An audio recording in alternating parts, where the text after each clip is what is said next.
verse number 24.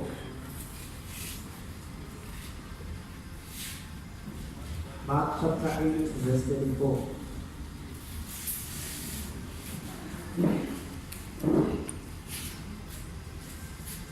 Wayesebiza isiqhubu nabafundi bakhe wathi kubo, uma umuntu ethanda ukuzemva kwami makazidele athabathe isiphambano sakhe angilandele. Wayesebiza isiqhubu nabafundi bakhe wathi kubo, uma umuntu ethanda ukuzemva kwami makazidele athabathe isiphambano sakhe angilandele. Verse 35. Ngokuba yilowo nalowo othanda ukusindisa ukuphila kwakhe uyalahlekelwa yikho, kepha olahlekelwa ngokuphila kwakhe ngenxa yami nangenxa yevangeli uyakusindisa. Verse 36. Ngokuba uyakumsizani umuntu ukuzuza izwe lonke alahlekelwe ngokuphila kwakhe na. Abangcwele nabi izwi lakho uNkulunkulu wethu liyaphila linguqobo. Baba wethu ongcwele, uthe uJohane uNkulunkulu wethu ekhuluma kwisambulo, Baba wethu ekhuluma kumabandla anhlobonhlobo, uNkulunkulu wethu kwabe sekuvela ibandla laseLaodikeya elithi izwi lakho uNkulunkulu wethu wathi kulo, wena uyayazi imisebenzi yakho kodwa ipefumaniseka kulo ukuthi kalibandi uNkulunkulu wethu futhi kalishisi. Baba wethu ongcwele, izwi lakho namhlanje uNkulunkulu wethu maliphile phezu kwempilo zethu. Uma ngempela uNkulunkulu wethu sisindisiwe, kube ngempela ukuthi sisindisiwe. uNkulunkulu wethu khuluma ngalo nangenceku yakho isamile uNkulunkulu wethu, singaboni yona kodwa sibone wena uNkulunkulu wethu wahamba phakathi kwethu. Busa ngezwi lakho lona lodwa alibamalanga bomlilo. uNkulunkulu wethu thatha udumo lonke egameni likaJesu Kristu waseNazaretha khona emusa kanye nomoya ongcwele, uNkulunkulu munye phakade naphakade. Amen. Bazalwane, la sifunda khona sithola uJesu uthi iBhayibheli wayekhuluma nesiqhubu kanye nabafundi bakhe. Ayibonge Inkosi. Lithi wayesebiza isiqhubu nabafundi bakhe wathi kubo, uma umuntu ethanda ukuza emva kwami makazidele athabathe isiphambano sakhe angilandele. Ayibonge Inkosi.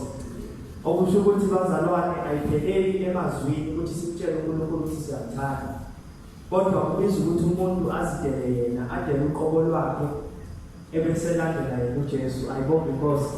Amen. Uma ngabe uyibheka-ke nje impilo yomzalwane bafunda stars, uma ngabe esindiswa, thatha ukukhuluma ngama-levels ayi-2. Level yokuqala, uma umzalwane esindiswa amukela uJesu, kuba namandla agcwaliswa ngawo. Haleluya. Kuba namandla okuthi angenza noma yini ukuze athokozise uNkulunkulu. Ayibonge Inkosi. Kuba naleyo force ephushayo ukuthi engathi bengamkhonza uNkulunkulu, angabi namahloni ngevangeli, abe nesibindi phakathi kwabantu. Ayibonge Inkosi. Leyo ngithanda ukuyibiza nge-level yokuba umntwana. Ithizwe lenkosi bonke abamamukelayo abapha amandla ukuthi bathiwe bangabantwana bakaNkulunkulu. Ayibonge Inkosi. Naw kuleyo level ilakhona othi mawuthandaza khona uthi Inkosi ngicela isinkwa uNkulunkulu akunikeze. Uthi Inkosi ngicela ingubo zokugqoka, Inkosi ikunikeze. Ayibonge Inkosi ngenxa yokuthi usewumntwana. Ayibonge ivangeli. Then there's a second level.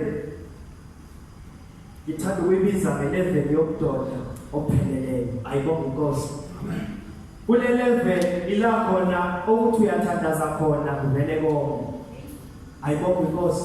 Uthi uyenkosini uyacela kuba ngathi uNkulunkulu akakuzwa. Ayibonge ivangeli. Kungesimo ukuthi akekho usuke khona. Ayibonge inkosi. Now kuyenzeka abazalwane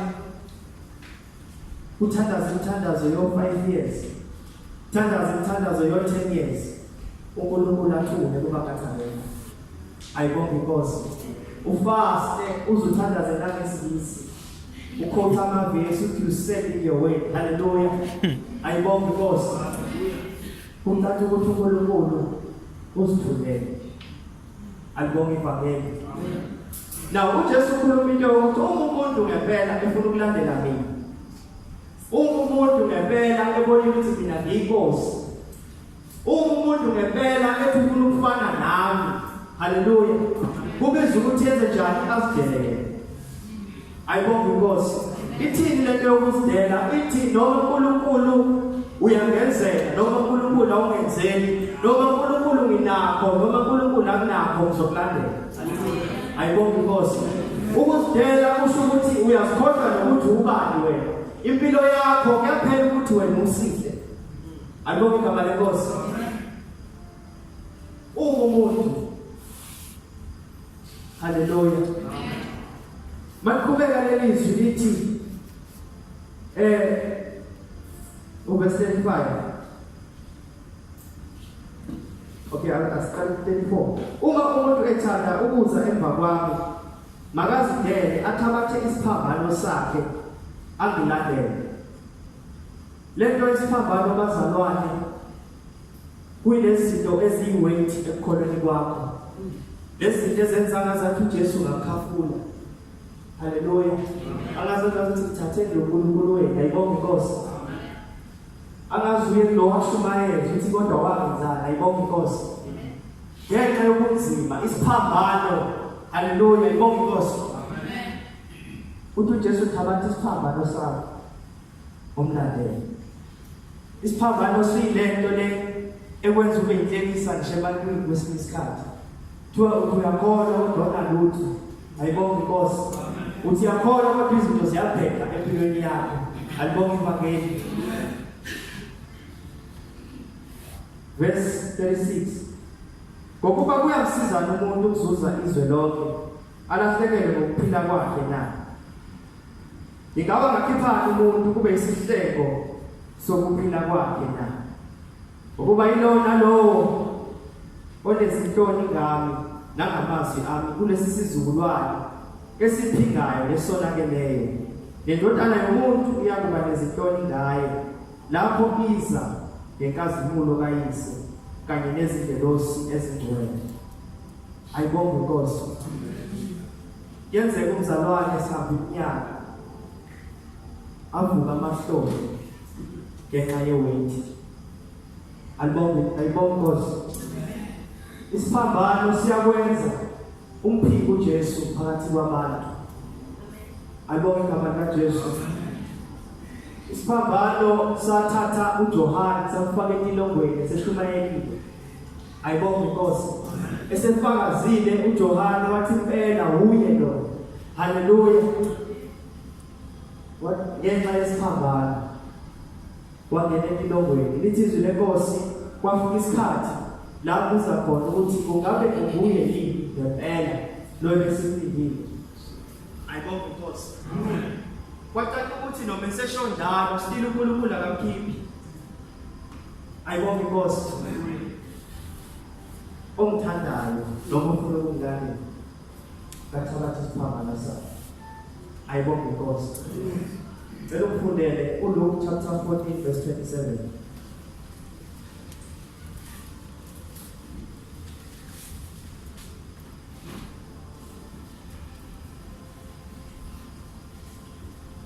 Nalowo ongathwali isiphambano sakhe angilandele angeke ngumfundi wami. Nalowo ongathwali isiphambano sakhe angilandele kafanele ukuba umfundi wami. Ayibonge inkosi. Sawushilo ukuthi usilisiwe. So ushilo ukuthi uyakholwa sofakazile. Kodwa ngenxa yonke yokungasideli awufanele ngokufunda kaJesu. Ayibonge Nkosi. Ithini lento bazalwane? Ithi asihambi ngemizwa yethu. Asihambi ngokuthi kuyavuma namhlanje, akuvumi kusasa. Ayibonge Nkosi. Siyazidela. Lento ethi mina ngifila kanjani iyaphela. Ayibonge Nkosi. Ukumlandela uJesu ngelinye ilanga kunamadoda uJesu akakhuluma nawe ithekele.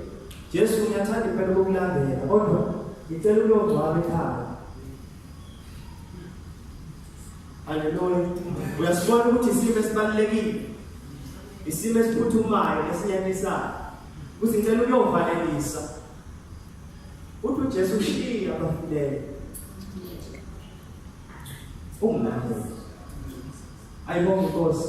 Kwesinye isikhathi asikholula isiphambano siyahlukanisa nomndeni. Kwesinye isikhathi isiphambano siyakhiphe ngagalini. Ayibonge Nkosi.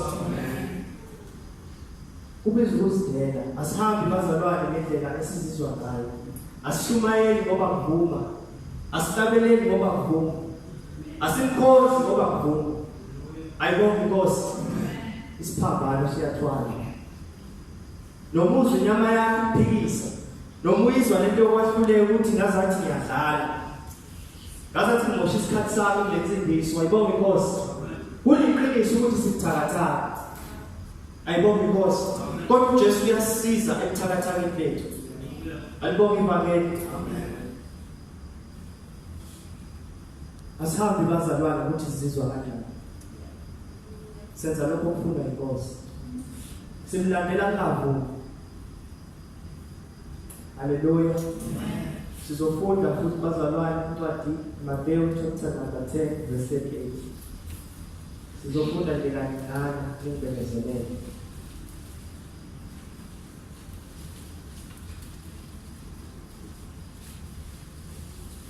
Longathabathi isiphambano sakhe angilandele kangifanele.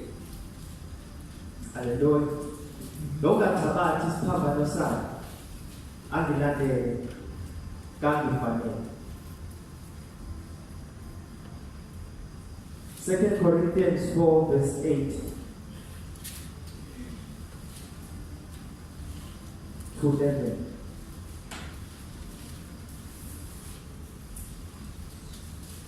Senizena sutha, senizena nceba, senabusa ngaphandle kwethu. Yebo ke sengathi ngabe niyabusa ukuze nathi sibuze kanye nani.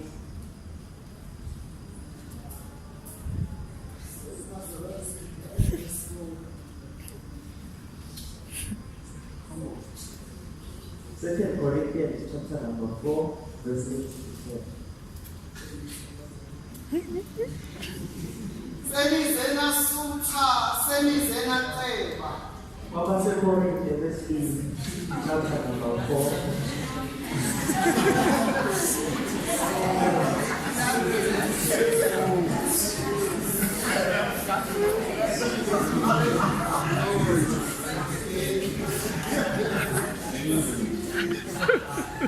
Siyacindezelwa ngasonke kodwa asiniyekeli.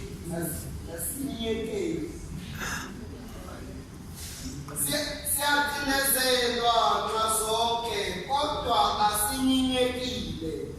Siyaxakeka kodwa asidikibali. Siyazingelwa kodwa asidelwa. Siwiswa phansi kodwa asibhujiswa. Sithwele njalo emzimbeni wethu ukufa kukaJesu, ukuze nokuphila kukaJesu kubonakaliswe emzimbeni wethu. Ngokuba sisaphila sinikelwa njalo ekufeni ngenxa kaJesu, ukuze nokuphila kukaJesu kubonakaliswe enyameni yethu efayo. Sinikelwa njalo ekufeni ngenxa kaJesu, ukuze nokuphila kukaJesu kubonakaliswe enyameni yethu efayo. Ayibonge Inkosi. Lokho kwenzeka kuJesu ku-expectiwe nathini ukwenzeka. Ngeke basithande bonke abantu, bonke Inkosi. Ngisashela ngezinto ezimthuthise ngaphambili. Angamakhasi. Ithizwi lenkosi kwenye indawo inyama ikhanuka lokho okuphambene nomoya. Nomoya ukhanuka okuphambene nenyama.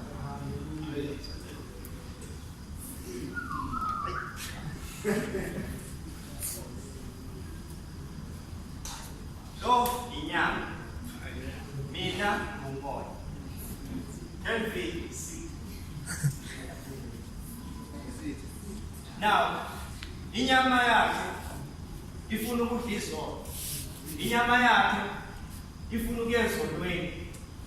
Ifuna osister. Ifuna ukudla. Ifuna ukuthakala. Ifuna konke okuyisona. Bambana nami. Umoya wami ufuna ukudumisa uNkulunkulu. Umoya wami ufuna ukukhonza Inkosi. Umoya wami ufuna ukwenza intando kaNkulunkulu. Ngithi ngiyazama nenyama yami iyazama. Ayibonge Inkosi.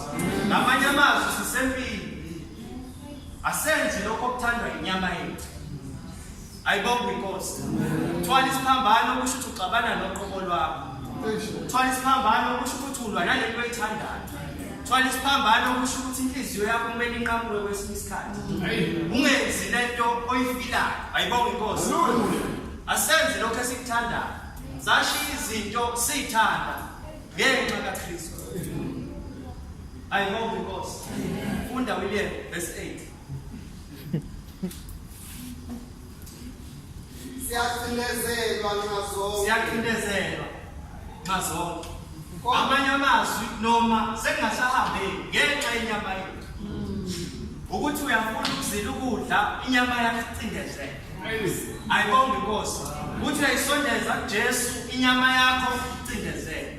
Siyacindezelwa kodwa siqinyeke. Amanye amazwi siyahamba noma kungasahambeki.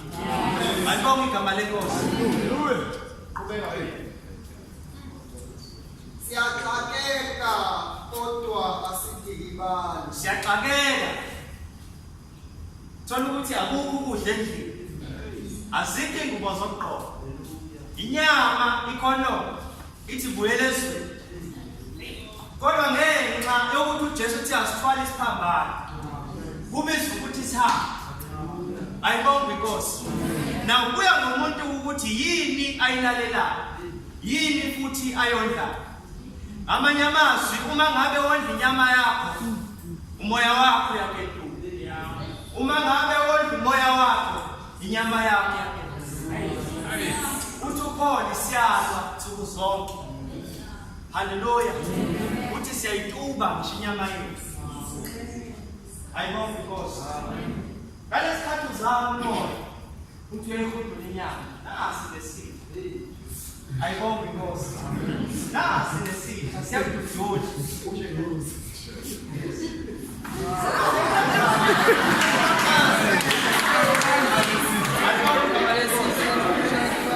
Thwala isiphambano akusho ukuthi kuzoba mnandi. Thwala isiphambano akusho ukuthi kuzoba lula.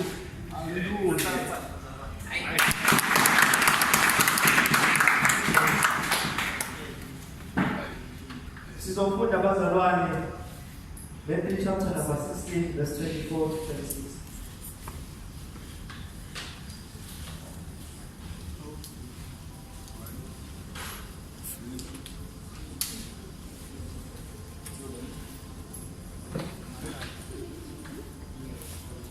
Khona uJesu wathi kubafundi bakhe, uma umuntu ethanda ukuze emva kwami makazidele athabathe isiphambano sakhe angilandele. Akazidele athabathe isiphambano sakhe angilandele. 1 Peter chapter 3 verse 17.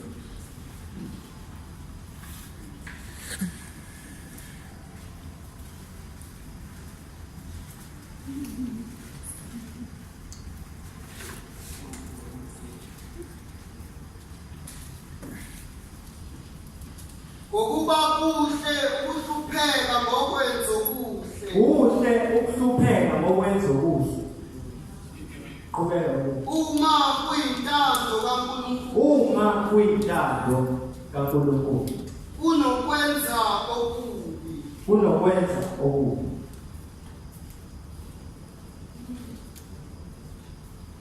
Bazalwane babiza ukuthi abantu basizona let it be. Ayibona because thina siyacompromise kakhulu ngevangeli. Kunabantu abaze bafa. uNkulunkulu engayisusile izimo ababhekene nazo ezimo. Ayibona because kule level le yomdodo ntelele uNkulunkulu uyayikhazimulisa khona ngawe. Ayibona because bakunendoda abayizwe Lazarus ithi iBhayibheli bayaleza bathi weJesu lo omthandayo akaphili. Ayibona because lo omthandayo uyagula. Ithi iBhayibheli uJesu akazangayo. Haleluya. Ithi iBhayibheli waze wafa wakhuluma into ethi lokugula lokho akusiko kokubi. Amanye amazwi bazalwane kwakungemnandi kuLazarus. Thina sikhaliswa ikhanda size sithi hawu waduphile uNkulunkulu usaphethwe ikhanda. Amazi phethwe kuLazarus. Kodwa kuyacaca ukuthi wayengakwazi ngisho ukuzenzela izinto manje ngenxa yokugula okumqinile. Wayengakwazi phela ukuhamba eJesu bale kwakhona. Ayele nathi inkosi aphile. Siyakwazi bazalana kumnandi ukugula. Sekuthiwa uyagula nje kumnandi. Kodwa ngenxa ukuthi uNkulunkulu ufuna ukusikhazimulisa. Ayibona because wabiza ukuthi agule uLazarus. Angcwatshe bakhala. Ekhona uJesu. Wayengabashiya wayekhona bazalwane. Ithi iBhayibheli wafika esefile uLazarus. Bambuza. Ayibona because phinde lithi iBhayibheli kwakunesiceli noLazarus. Ithi iBhayibheli uLazarus wayephila ngemvuthuluka yalesiceli lesi. Ayibona because amanye amazwi wayekade exosha lokho okuqathana enzele ukuthi alale endlini. Ithi iBhayibheli wayekade izilonda zakhe zikhothwa izinto. Ayibona because hayi ngenxa yezono wayengafi izono, kodwa ngoba uNkulunkulu kumele kwenzeke intando yakhe. Ayibona because siyathola mayisefile uyangena ebusweni kaNkulunkulu isiceli siyahayidisa. Ngelinye ilanga kwaba nendoda ethiwa uJobe. Jobe wathola amathuba engenzanga lutho enkosini. Alibonga igama lenkosi. Wakhula uJobe bafika abazalwane. Ngoba abazalwane lesinsuku bayahlupha. Bamazi kakhulu uNkulunkulu. Ayibonga because bamphemile uNkulunkulu bathi uNkulunkulu wenza izinto ezinhle zodwa. Bangekabeli izandla nje kumele uphile. Noma uNkulunkulu engathandi ukuthi uphile kumele uphile. Ayibonga because bathandaza nabazalwane ngiyacabanga ukuthi babeze befast. Ebathi ayisiyakuzilela ndoda kubo. Ayibonga because kumele usizakele kubi. Bathandaze naye nabazalwane. Hayi ngabone phela ukuthi hayi lesimashiki. Ayibonga because baze bathi awukhulume ndoda wenzeni. Akakwazi uvelelwa into enje okaJehova. Ayibonga igama lenkosi. Ngizothi mina okubi kuyakwehlela nokusibisiwe. Kuyakwehlela nokusukhola iminyaka wezinto ezinkulu. Okubi kuyakwehlela. Ayibonga because that is your cross. Isona isiphambano sakho. Kwakunendoda ngelinye ilanga abayizwa Abraham. nendoda yakuthwala ubunzima ayibonge inkosi yathi sahleli kahle nje kumnandi yonke into ihamba kahle ngicabanga ukuthi babedlelo ultravel wathi isikhathi samanje edlelo ayisithi nje kumnandi haleluya ungonakele ndawo iBhayibheli lithi uNkulunkulu wafika kuyo wathi phuma ezweni lakini phuma ezihlotsheni haleluya phuma ebanganini uyezweni ezokukhombisa lona yaphuma le ndoda ukade khamba kahle ngekiki lithi iBhayibheli wathi mayefika ezweni wathi ukuhlala kancane yafika indlala alibonge igama lenkosi ukade kubonakele lutho lade ehleli khona kodwa ezweni lelo uNkulunkulu emise kulona yafika indlala ithizi lenkosi wabuyele eGibhithe waze wamkhomba ukuthi aqamba amanga athi kusala yithi wena udade wethu ayibonge inkosi ukuze athole abangakude alibonge igama lenkosi maliqhubeka izwi lenkosi siyathola ukuthi uSara wayeyinyumba engakwazi ukuthola abantwana engonanga lutho naye alibonge igama lenkosi kuthe kusenjalo bazalwane ngenxa yokuthi babemsaba uNkulunkulu bemthanda futhi uNkulunkulu decided ukuthi amuphe umntwana uSara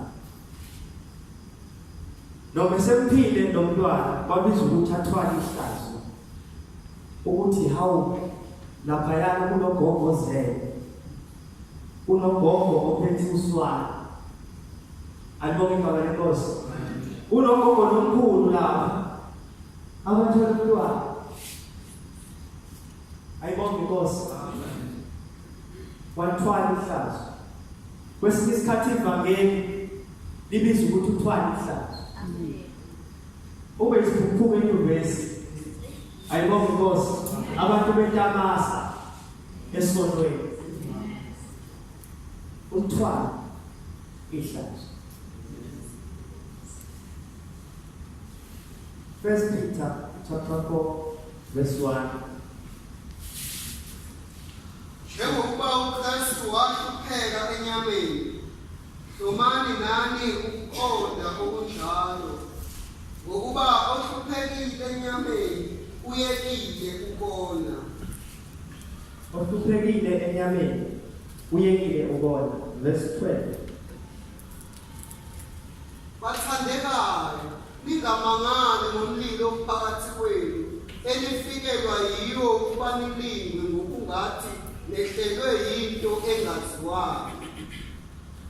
Amen. Bazalwane kafushane senzo salaphansi. Into yami sihlanganyela nawe ezintuphekweni zikaKristu. Abanye bethu bakuyekile ukukholo ngenxa yezinto ezincane, ngenxa yemizwa yethu ukuthi ngizizwa kanjani namhlanje ngoJesu. Nyathelo uphendula kancane waphuma endlini kaNkulunkulu. Ayibonge inkosi. Kunabantu ababekezela isimo singavumi ngenxa yokuthanda uNkulunkulu. Ayibonge inkosi. Mina ngizothi ngiyanicela abazalwane, hlanganyela nawe ezintuphekweni zikaKristu. Uthi omunye mayehlabelela athi nobody told me that's the road of the easy. Ayibonge inkosi. Hlala enkosini ungasuki. Noma ngithi uyazazi ukuthi uyahluleka hlala ungasuki. Alibonge igama lenkosi. Ibese lokugcina abazalwane sekuhlala phansi. Matthew chapter 5 verse 10. Bese siyathandaza.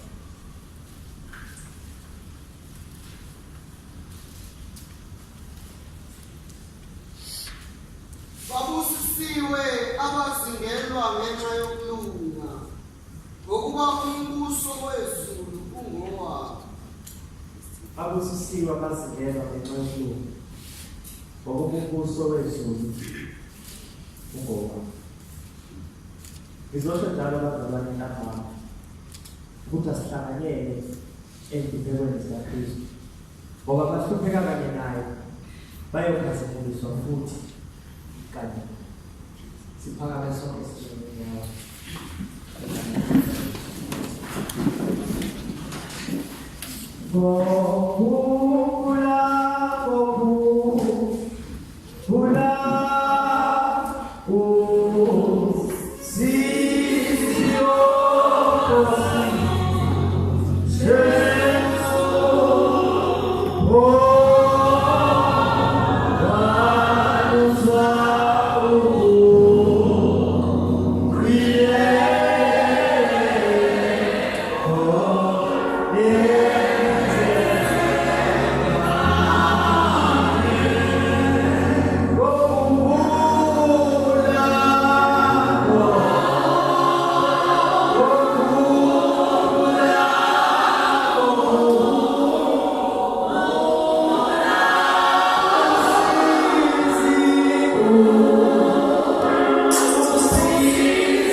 And for the fact that you know from faith that you will be judged. I won't because no we are called up, no one called up. No we are called up, no one called. You will account in the from faith.